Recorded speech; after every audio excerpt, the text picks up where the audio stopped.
Matt and I have just finished up a trip down memory lane, which we'll probably resume after this because it's addicting to listen to old songs and reminisce. Yeah. But hey, you know what? We still have our jobs. Unfortunately.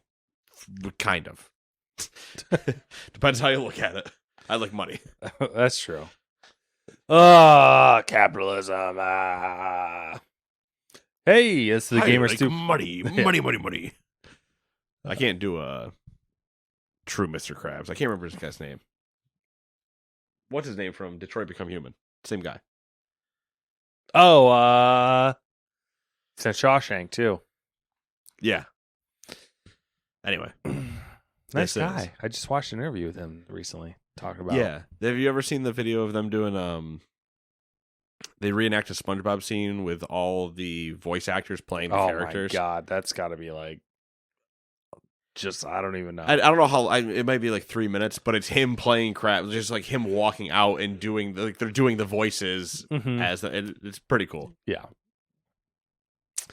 Anyways, it's the Gamer Stew podcast, your weekly roundup of news and commentary related to the video game industry and anything else that might pique our interest. Like layoffs. Yeah. Like layoffs. Really like them layoffs. This whole podcast is basically going to be talking about layoffs. And that's... So if you just got a job, congrats. If you just lost a job, we're sorry. But hey, did you want to play some games? Yeah, I mean, if you don't have a job, you can always play games. Like number 1, Howl for PlayStation and Xbox. Number 2, Enshrouded for PC. Number 3, Apollo Justice Ace Attorney Trilogy for the PC, PlayStation, Xbox, and Still Switch. going strong. Number 4, Go Mecha Ball for the PC, Xbox. Number 5, Like a Dragon Infinite Wealth, which you probably don't have if you don't have a job anymore. But that came out for PC, PlayStation, and Xbox. And number 6, Tekken 8 for PC, PlayStation, and Xbox. So go throw your son into a volcano. All right. It's my one reference to Tekken every single time. It's just that I can't remember if it's the first Tekken or whatever, but the guy takes his son and throws him into a volcano. It's fucked up. It's like the first cutscene. Damn, I did not know that. I don't know what Tekken it is. I just specifically remember that happening. So you get reborn as some crazy fighter? Yeah, he comes back and fights his dad. And he's like... Oh, I mean, I feel like that's a fair... Yeah. That's a fair reaction, you know? He threw him into a volcano. I feel like he has a right to fight his dad. I agree. I'm saying this with a lot of confidence. Like, I remember the rest of the story. I don't. That's fine. All right, what are you thinking? Odds, evens? I'm thinking odds because that was pretty quick. So let's talk about number 1, shall we? And developer Pocket Pair announced that Pal World has now sold over 8 million copies in less than 6 days. It's also the second game ever to reach over 2 million players concurrently on Steam and the most popular game on Xbox Game Pass. That being said, the Pokemon Company has issued a statement saying it would look into infringement of its intellectual property after having received inquiries regarding, quote, another company's game released in January 2024. Clearly, they are talking about Pal World. While Pal World doesn't currently support mods, some Pokemon-centric creations have made the rounds on social media, resulting in Nintendo issuing takedown notices. Modding site Nexus Mods has also confirmed that it won't host Pokemon mods for Pal World, as it would almost certainly put us at risk of legal action. So here's the quick thing. Other than the mods, I don't think Nintendo can, or that the Pokemon Company can sue them. Yeah, I saw the one accusation that was making the rounds was by a guy saying that they had taken assets or something. There have been a lot of accusations of fans. Yes, and the guy ended up coming out and saying that he made it all up. Right. And here's the thing. Here's the quick and dirty for you. Yeah. I'm not a lawyer. Nor, if I did practice law, would I do it in Japan. Okay, that makes sense.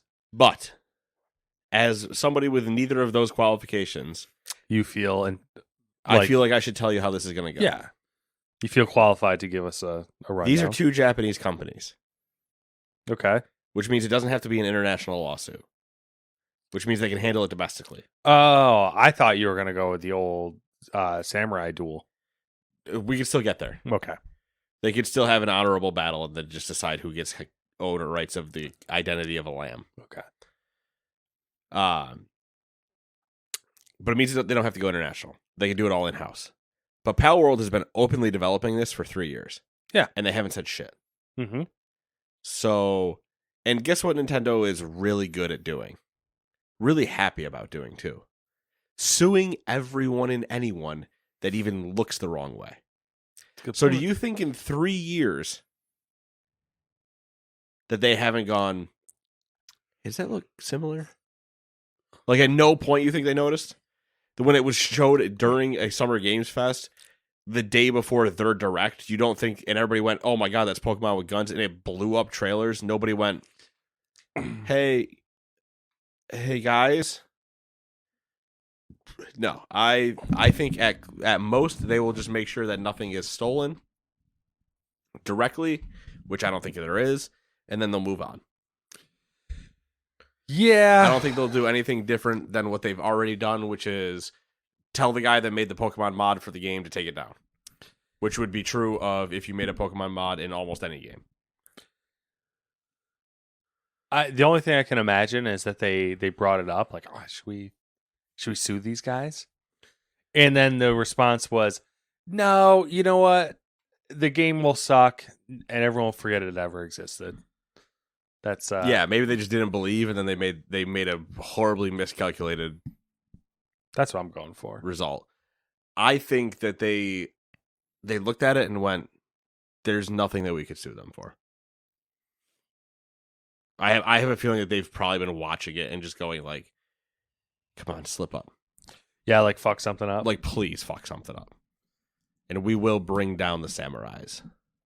But until then, everybody's on hold. You have brought great dishonor to the family. Because there's just nothing like, okay, the argument from a lot of people are, first off, the AI thing is also bullshit. It's also not true about Pal World. But the arguments from a lot of fan people, if you're anybody's hearing crackling right now, Matt is just fucking with his mic. It's fine. They don't hear anything. As I like turn around and look at the sound waves, it's just it's just been a bunch of like Pokemon fanboys being like, no, you can't do this. And it's like, are you just mad that none of your Pokemon games have looked this good? Competition's good. Since Let's Go at the beginning of the Switch. Let's go. Literally none of your last 5 have looked this good. And this is the argument that people have been telling the Pokemon Company and Nintendo to their face multiple times. Like, you need to fix your shit. They just need to do something innovative. Like, the wild thing is it's No, not that's even the very problem. innovative. And here's the other problem. They don't have to be innovative. Pokemon literally would succeed being not innovative. Do you know how wild that is? That's what I'm saying. It's like If you made a game that looked as good as Pal World did, was as populated as Pal World was, and still had the multiplayer aspects of Pal World, where like you could invite people in and do the open world adventure shit, and it looked and ran as good as Pal World, it just means that you have to up your game graphically. They'd sell so much. They'd sell 8 million copies in 6 days. Probably not that much if we're just being honest. But it'd be pretty good. I don't know if this came out and it was Nintendo branded. I don't know, man. Well, actually, it probably wouldn't because they'd only release it on the Switch. So. Yeah, and then I wouldn't do it. Yep. That literally is their other problem. God damn. Now, if they worked with Pal World and said, we'll license Pokemon into it, now that's a money angle. Money, money, money. But yeah, right now, I don't think they're actually going to go after him. And if they do, it'll all be handled in Japan, so it won't even be that fun for us. It's always fun for us. Number 2. Optimism, all right? Relax. Continuing with drama. Did we ever decide on if it was fantastic or effantastic? We're just going to go with fantastic, I think. I think it's fantastic, but I like to picture it as being F-N-tastic. Oh, yeah, no, I enjoy that tongue-in-cheek. Continuing with drama, Fantastic has responded to claims of misinformation regarding the day before's development and financial performance. Regarding the allegations that Fantastic deceived players, it said, quote, "We didn't take a penny from users, didn't use crowdfunding, and didn't offer pre-orders. Even after the game was closed, we, together with the publisher, returned money to all players, including forcibly issuing refunds to those who did not request them." End quote. The memo also responded to anonymous former staffers telling different stories about development. Quote, "Despite being a small indie company with a limited budget, we assisted employees with relocation and healthcare and helped some of them to buy equipment and with their mortgages and other personal matters." End quote. This is very much a he said, she said situation at this point. Yeah, and as far as we were concerned, I think the day it just never looked like it was real. It looked like it was all full of bullshit, and then they got accused of being full of bullshit and released a broken piece of garbage, and they said, "Well, we didn't do that." And here we are. It was too good to be true. Yeah, and everything that comes with that. Yeah. Which the fucking Wukong game is in that list for me right now. Black Myth Wukong, yeah, it's not out yet. But at least that's coming out of China. So true. There's that partial moment where you go, "There's no way that they let that not come out, right?" Does it come out as good as we've seen? That I don't know. That's the part I'm like, does it really run that good? Does the snow really do that when you walk through it? We're gonna find out. You ready to talk about layoffs? Here we go. Polish developer Rycon Games has reportedly dismissed a significant portion of its workforce. Sources told GamesIndustry.biz that around 70 people have been laid off. Rycon is best known for 2017 cyberpunk shooter Ruiner, which was published by Devolver Digital. People Can Fly, the developers of Outriders, are poised to reduce its staff by more than 30 staffers. With an internal memo, the studio's development director attributed the layoffs to budget limitations and shrinking scope. I don't remember what they were working on next. I feel like they had said that they were going to work on something. Don't remember what though. Yeah, I also forgot it was mentioned, and I just was like, "Yeah." Nah. THQ Nordic and Embracer subsidiary Black Forest Games has reportedly cut 50% of its workforce. Known for reviving the Destroy All Humans series, the German games firm is currently in the process of developing Teenage Mutant Ninja Turtles: The Last Ronin with half of our studio. Got him. Listen, THQ Nordic and Embracer, you guys got to kind of fix this shit, man. That can be said for so many. Yeah, because here's the next one I'm going to say it too. League of Legends developer Riot Games has announced that it's laying off 11% of its workforce, representing 530 employees. The layoffs primarily impacted teams outside of core development. The employees affected will receive a minimum of 6 months of severance pay, a cash bonus, and extensive support, including hardware if needed, job placement services, additional pay for health insurance, and more. The company also announced that the scope of the Legends of Runeterra is being reduced, as well as the end of its publishing label, Riot Forge. Hey, Riot, I'm not sure if you're aware, but you make a lot of fucking money. I feel like all they've been doing is like shrinking. Like they've just been like consolidating. And if they're saying that so they stopped Forge. It's like one of the ones I can be like, okay. But from my understanding, they affected a lot of the esports department. Specifically in Europe, like a ton of people from the LEC staff were let go. Like a ton of like important ones in terms of like running the show. At least based on a list that I saw. Riot Forge, whatever, but then like, okay, so you're gonna scale down Legends of Runeterra, which is the card game. You're then going to make an MMO. Yeah, do we think that that's dead now? I don't get the end game. Like, why wouldn't you? If you're Riot, wouldn't you want to invest in your esports division, like, and make it work better? Like that's the thing that kills me is like. You kind of got you cornered the market in that aspect. Like, you probably have one of the most successful esports leagues. Leagues, yes. Events, probably not. Yeah, but figure it out. You know what I mean? Oh, like, yeah. Spend the money and figure it out. A little research development, I spun the wrong way for this drink. Maybe hire some people. some outside people to take a look at it. Hire the guy that fucking made poker so popular to watch. That's true. Somebody figured that out. Yeah. I don't fucking explain that. Somebody get that guy's. How does that work? You know what I mean? Yeah. You can't make an exciting game popular to watch, but you can have somebody staring at 2 cards and they're like, you know what? I'm fucking in. This is the greatest thing I've ever watched. What's going to happen on the flop? Fucking Give me the river. Hire the dude that does the camera footage for NFL football games or something. You know, like. It depends on which camera you're looking at, but yeah, I know what you mean. They got weird fucking camera angles. You threw it on last week, and there was the camera from the goddamn I throw a lot chain of gang. From the fucking... the one that's in the pylon. Yeah, I'm like, what is this? What the fuck is this? That's right. You got a camera on the goddamn I forget that when I show Matt sports and he gets to have the reaction of caveman looking at TV for basically. The first time. I'm like, what the fuck? Meanwhile, I'm like, yeah, we've had this for like 10 years. I don't know what you're on about. Last time I seen a football game, it was like the coolest thing that they had added recently was the cable cam. The cable cam. Yeah. But yeah, it's just like, I don't know why.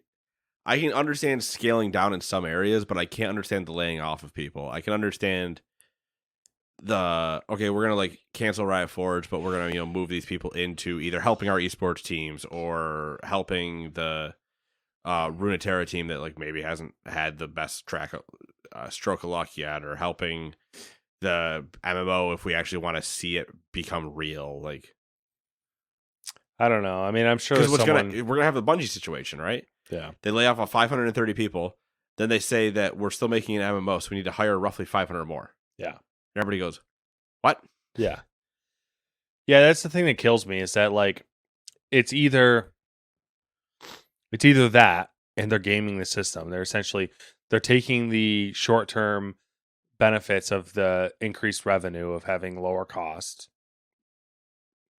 They're padding the books basically. Yeah, they're gonna try to make it look good for a quarter, then turn around and resell a new promise to a new game and new whatever in the next quarter to investors, and then follow that back up with a hiring spree. Yeah, or they genuinely think we're going to be going into a recession in the next couple of years, which is one of those things where it's like a chicken and egg situation. You can make it happen. Yeah, they're kind of gonna. Like all these companies laying off thousands and thousands of people is going to kind of make it happen. Yeah, it's like you can force a recession if you just tell everybody to quit. Yeah. All right, now for the big one, number 4. Microsoft is laying off 1,900 employees from its video games division. On top of that, development was also canceled for Blizzard's previously announced survival title, codenamed Odyssey. As reported by The Verge, in an internal message to staff, Matt Booty, president of Game Content Studios at Microsoft, said the company will be shifting some of the people working on it to one of several promising new projects Bungie has in early stages of development. No. What? Wrong studio. I say Bungie, didn't Yep. I? Blizzard. The bees, man. They're killing me. Booty. Bad booty. They said, quote, shifting some of the people working on it to one of the several promising new projects Blizzard has in early stages of development, end quote. Additionally, Booty announced the departures of Alan Adham. Is that how I say his name? Alan Adham? Sure. Blizzard's chief design officer, and Mike Ybarra, Blizzard Entertainment president. According to Windows Central's Jevs Corden, 2 of the departments hit particularly hard are the teams that bring Xbox games to physical retail and Activision Blizzard customer service, both of which he describes as essentially being shut down.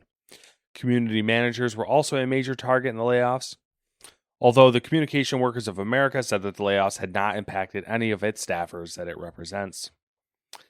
Jason Schreier also had some things to say on the situation, tweeting, Microsoft's Matt Booty said in a note that Ybarra chose to leave his position as president of Blizzard, but in November at BlizzCon, Ybarra told me, as in Jason Schreier, that he wanted to stay for the long haul.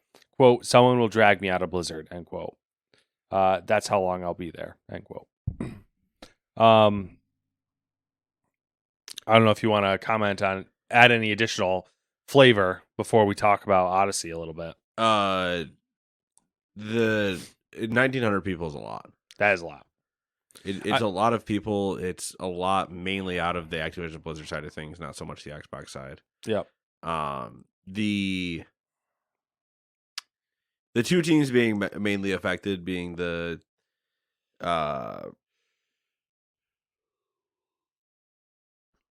physical retail one makes sense because they're pulling out of physical retail. So why keep a team for a market you're not going to support?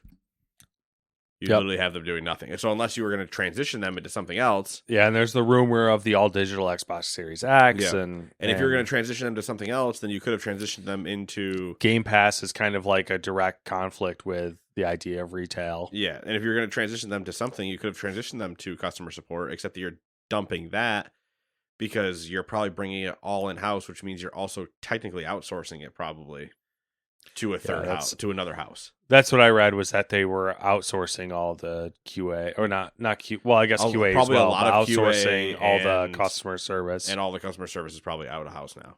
Yeah, so it sucks. Nobody ever wants to see that happen, but it's the two departments that in a merger that you would assume to probably have happen. The physical retail is more of a one that I expect Sony to eventually have those same layoffs type of thing, where like they close their physical retail department because they'll also just back out of it. But then if Sony ever buys another person, I could see like their QA or their customer service getting affected or whatever. Like, yeah. And we should say, like, the ugly side of mergers is always layoffs. Like, as soon as there's a merger completed, there's always massive layoffs. But when you're making $3 trillion, yeah, we go into that as well. You probably don't need to do that. Followed by Ibarra saying that he needed to get dragged out of Blizzard and then walking out the moment that this happens. Man, you look like a piece of shit. And I've defended you and been happy for you in this position. And now you've disappointed me immensely. Because I knew nothing of the inside world like some employees would have or anything. Mm-hmm. It just looked like, hey, we got rid of all the other people, so he's here. Hopefully this is still good, whatever. Saying the right things. And then you're going to come out and say that you'd have to get dragged out. You do BlizzCon, you're so happy, yada, yada. And the merger finishes, and you say, you know what, I'm out. And then I find out that you made a post on it. I think it was either LinkedIn or Facebook that essentially says you're going to go, now that you're out, you're going to take like the year off or something like that and go like travel the world and spend time with family or whatever. And people are like, what do you mean you're going to travel the world? What the fuck? And then said that he was hoping to join a team with high something ambitions, high energy ambitions or something like that. And everybody there is looking at it like, are you taking shots? What do you mean? Did we not have that? Like, what are you on about? And so it's just like, man, you should have stayed with the tweet you put out and left with that. Yeah. And nobody would have really come after you until way later. But also, it doesn't help that you're saying you never wanted to leave, and then Matt Booty's thing is saying that you walked out. Yeah, according to Matt Booty, both him and Alan Adham or whatever willingly, like, they wanted to leave. Yeah, so it's like, okay, so now everybody's story is kind of up in the air. Yeah. I'm curious to see the fall. I mean, the merger just closed. Like, when? October? Has it been that long already? Yeah, it closed right before BlizzCon. So that was the end of October, beginning of November? Yeah. I guess that for some reason that seems quick to me. Like, that many layoffs, that seems fast to me.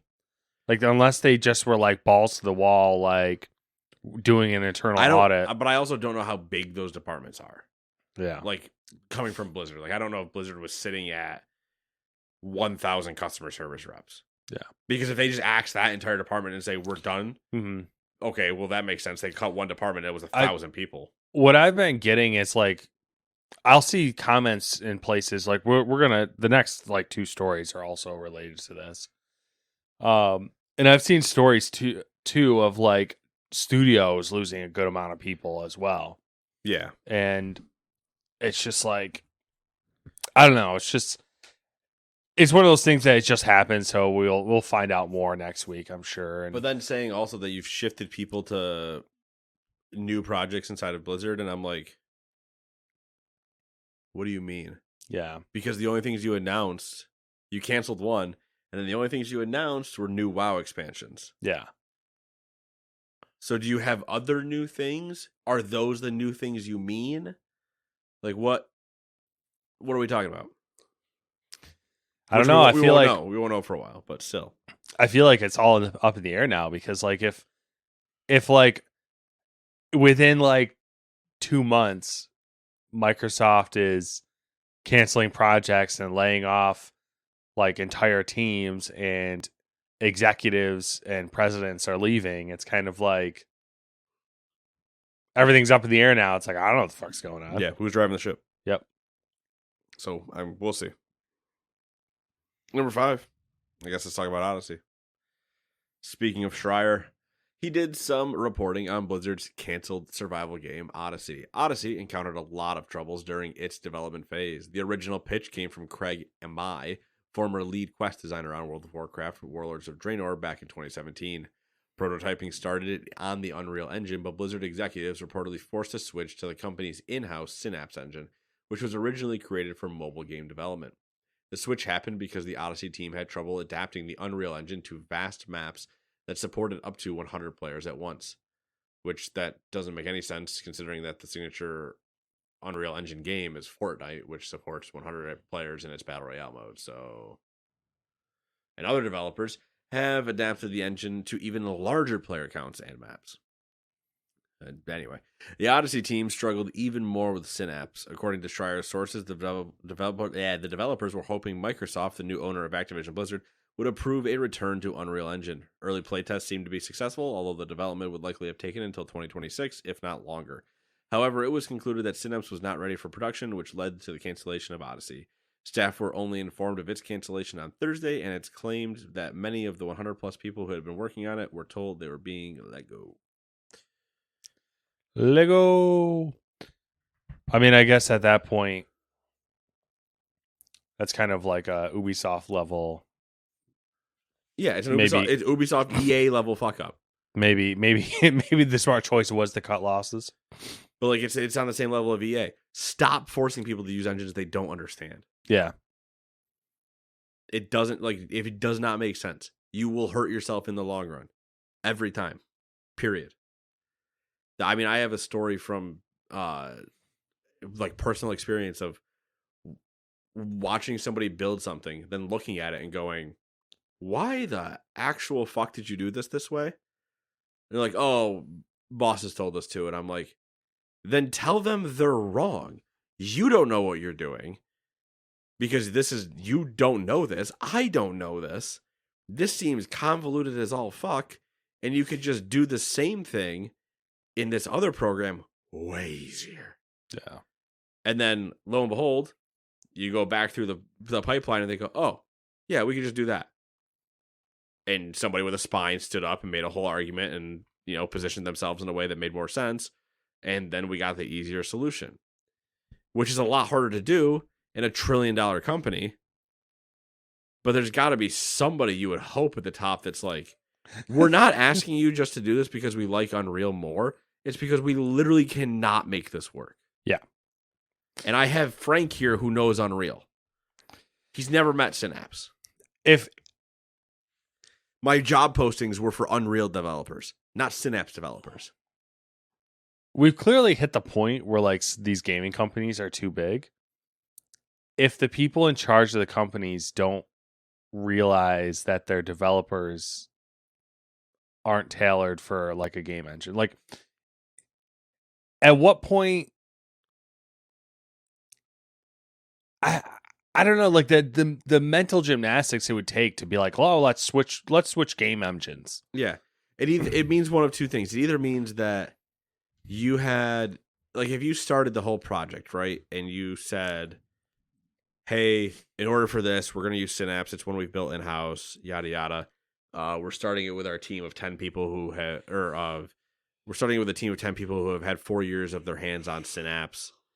we're gonna hire fresh out of college and put people right into Synapse so they can work with it the whole time, and they're not coming with a they're coming with only their college experiences. They're not coming with a predeterministic, like having launched a AAA game in Unreal or Unity or Godot or anything else. Yeah. So we can mold them into using Synapse and then screw them when they ever go back out into the business world because they'll never know how to use anything else. And they're ours for life. But they're going, oh, we're gonna post job postings that hopefully somebody knows how to use Unreal. We're gonna hire a bunch of Unreal people. Then right 3 months into that project, we're not using Unreal anymore. And, okay, cool. You might as well piss the next 6 months away when people try to figure this out. And lo and behold, here we go. Yeah, there we are. As per usual. Number 6, Sledgehammer Games will be closing its main office in California to relocate to a smaller office space. The news was announced during a company-wide town hall meeting last week, which announced that Sledgehammer would be temporarily working from home until a new office is found near its current location. It was also announced during the town hall that the studio would be the main developer for Activision's 2027 Call of Duty title. Infinity Ward will be heading Call of Duty 2026, understood to be the Modern Warfare universe. Call of Duty 2025 is currently planned to be a semi-futuristic Black Ops 2 under the codename Saturn. It'll be interesting to see how much of these plans survive, considering the completed acquisition and Microsoft's recent staff reductions. According to Insider Gaming, this week, 30% of Sledgehammer Games employees were laid off by Microsoft. By the way, after all this news of layoffs, Microsoft has become the second company ever to achieve a $3 trillion market evaluation. Name the other one, Matt. Apple. There you go. The quick thing on the Sledgehammer thing and moving to a smaller office. Yes. Part of me goes, okay, that's not necessarily a bad thing. Like losing 30% of your workforce, that's a pretty bad thing. But moving to a smaller office makes sense. What doesn't make sense was Microsoft buying a bigger campus and then not being able to fill it and then forcing everybody to come back in and work from home. Yeah. What does make sense from Microsoft is buying the warehouse land in Iowa. Was it Iowa? Where the fuck did they buy cornfields? You know what I mean, though. Yeah. They bought the cornfields so they can build a server farm, essentially. You go, okay, that makes sense. But I hear this downsizing of offices, and I think about Epic. Epic has their offices in Raleigh. And then they bought an entire shopping mall and everything and demoed it to build new offices. Okay. They've been doing that project for whenever they started. That's a terrible timeline because technically, yes, they've been doing it from whenever they started the project, but that's like probably 2 or 3, 4 years, 4 more. Okay. Because I drove past the site when they bought it, and I've gone past it since, and it's like, okay, some work has kind of been destroyed, but it just makes me go, what are you building a giant office for? Unless you're going to try to make everybody come back in, which doesn't make sense. So unless you're going to build massive server rooms, I don't think, like, it's still game companies and corporations not understanding that in the tech field, you do not need to have people in the office. That was a big part of this conversation with Sledgehammer as well, because they basically said, okay, you're all going to be working home for the entirety of 2024. And then everyone went, so what about 25? Why can't we just work from home? And, all the people were like, all right, so we just had this return to office order, but you're telling them that they can work from home, and that's okay. Yeah. So, why isn't it okay for everyone to work from home? Yeah. And then the CWA, what's the hell those were? Union commented on it as well.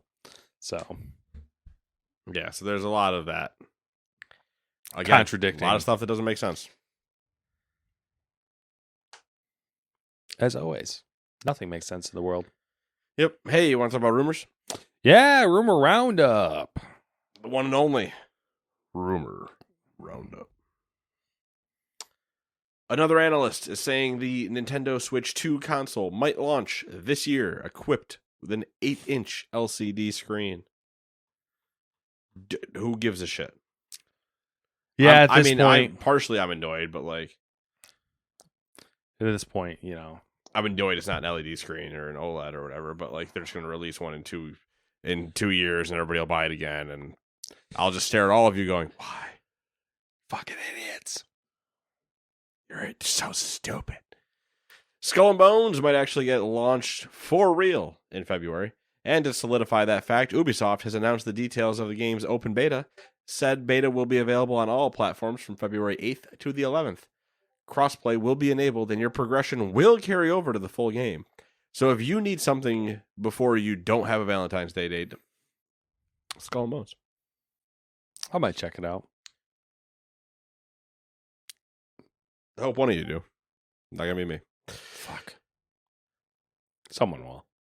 I mean, maybe because it's the open beta and I can justify not buying it. Yeah, it's free. That I'll like, hey, I'll see how bad this is. Yeah. Some recent findings suggest Nintendo is working on a multimedia streaming service, probably to coincide with the new Switch. They're just gonna put. There should be I forgot to say some recent patent findings. The sequel to Death Stranding is rumored to be called Death Stranding 2. Just in case anybody was curious. There's more to that. I know there's a subtitle, but I just love the idea that he stops there and that's the news. I mean, the whole title is just fucking ridiculous. Yeah, okay, so here's I'll give Matt his due. The sequel to Death Stranding is rumored to be called Death Stranding 2 on the beach. It can't be real. Who knows? And more information about the game will be coming with an announcement to be made in the next 15 days. I like that it's just like Death Stranding 2 on the beach. All I'm picturing is like dead or alive beach volleyball. I'm picturing the beach scene where the dead whale's on it. And I'm just going, what's the difference? Yeah. How's this different? Quake 6 was seemingly teased during the Xbox Developer Direct. Quake 6 was written on a whiteboard at Machine Games. It wasn't on a shelf, though, behind Phil, so you never know. No. Sony Interactive Entertainment is reportedly planning to bring Until Dawn to PS5 and PC. That should have been done 4 years ago.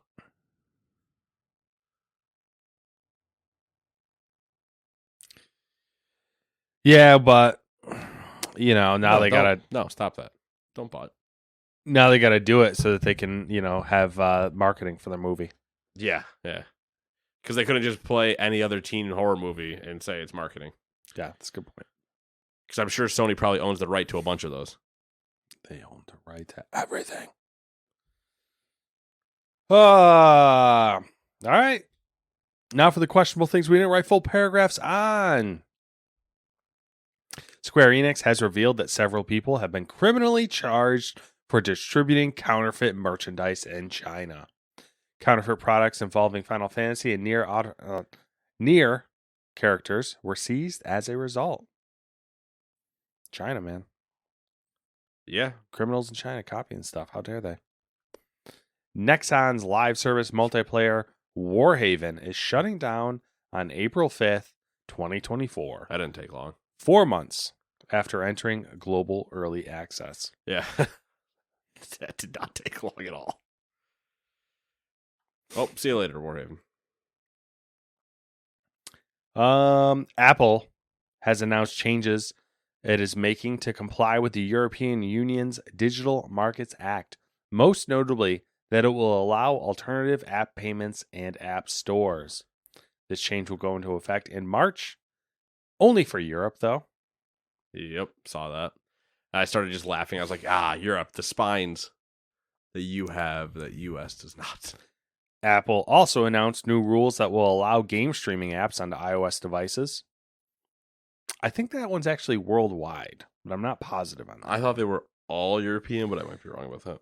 I mean, that's the safe assumption. But it does mean that you can play Game Pass on an iPhone. If you're in Europe.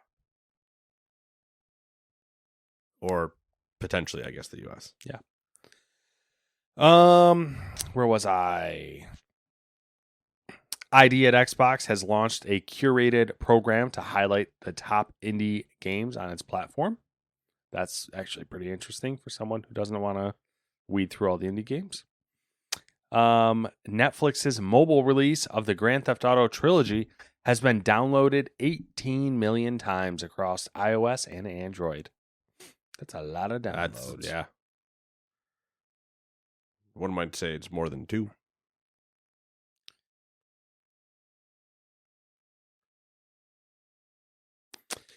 Horizon Forbidden West Complete Edition, the definitive edition of the open world game by Guerrilla, is launching on March 21st for PC, complete with a wide array of PC exclusive features like ultra wide resolutions, unlocked frame rate, DLSS 3, FSR, XESS, and direct storage support. Resolution Games and Wizards of the Coast announced a collaboration on the world's first D&D virtual reality game. Oh, shit. The developer behind the Callisto Protocol, Striking Distance Studios, is currently hiring for a new unannounced game running in Unreal Engine 5. The Nintendo Wii U and 3DS online services will be terminated this April, but users will still be able to download purchased software and updates for the games. Hyundai recreated the GTA 6 trailer with their Grand Test Auto 24 commercial. It was kind of meh. Yeah. I was hoping it was gonna be a little bit better. Same, but it was like genuinely a recreation, but it's like hard to. Yeah, I mean it's hard to recreate technically. Well, yeah, and it's like you can recreate it, but it's still like it's a trailer. So But I guess I would have just liked to see a little bit more.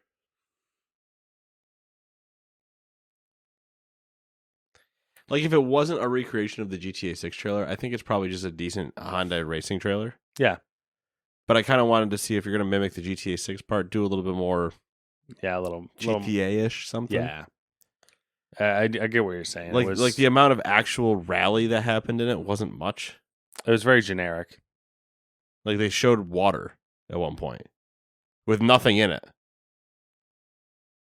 Like if Red Bull did this, they'd go nuts. And you'd be like, yeah, okay, that makes sense. Yeah. It was just tame. It was very tame, but like homework assignment, I don't know, C+, B-. Like that you pass, but it's not anything to write home about. But Hyundai's like getting there. They're trying to get out of Hello Fellow Kid status, but they're trying to figure it out. Yeah, I mean, listen, it's a good first attempt. It was all right.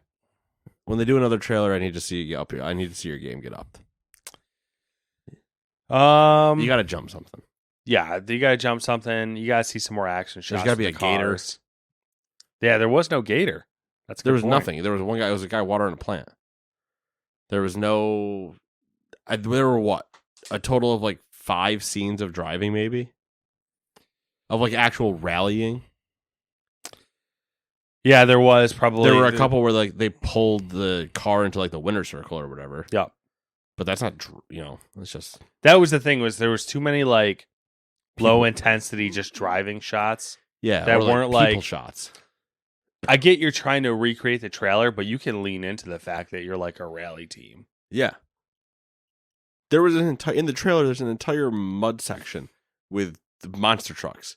You're telling me you as a rally team can't figure that out? And they like only did like I think a half a second shot of the car going down a mud track essentially. Yeah.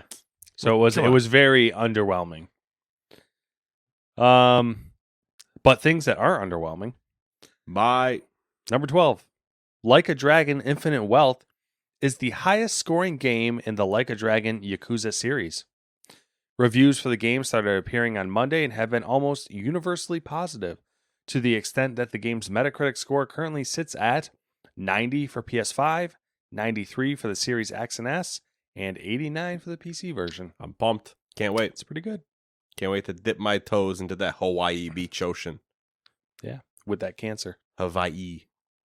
Right? It's cancer. He has cancer? Wasn't that I don't know yet. We don't know. Okay.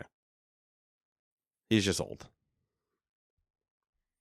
But yeah, so all right. I didn't play the after I finished Gaiden. I didn't play the early part of Infinite Wealth that you could have. Okay. But hey, it's been 5 days. What have you been up to? Not a whole lot. Watching anime. That's really about it. Just living life, trying to survive. Hell yeah. Masters of the Air, the new installment in the Not the Avatar movie. yeah, exactly. The new installment in the World War II series from Tom Hanks's production company. Oh, yeah. That aired today, the first 2 episodes, I believe. Get it? Like Aired. Ooh, I see what I did there. Well, you so smart. So I'm looking forward to that. Are they covering like a time period or? It's World War II, 8th Air Force. Okay. Let's say So- like squadron or something, yeah. So Alright. they were B-17s in Europe, essentially. Okay. Yeah. Gotcha. I need to hook up my other 2 sim racing monitors this weekend to make sure that they actually work, because I have to return them by the end of January if they don't work. So I have to do you that. kind of need to do that this weekend. I have to do that. And that's it. That's the only thing I got going on. What are you doing? I'm doing what the kids call the usual, playing the Worlds of Warcrafts, a little bit of Mirage, and hoping to start Like a Dragon this weekend, maybe. Oh boy, working through it. Going through the motions. Well, that's depressing. Well, listen, reality is often depressing. You don't have to tell me, man. I should be medicated. I got depression. I should be medicated. Well, on that bombshell, it's time for us to end. Thank you so much for listening. And I'll continue to do my Clarkson Top Gear sign off. And we'll see you in 7 days. Toodaloo, bye-bye.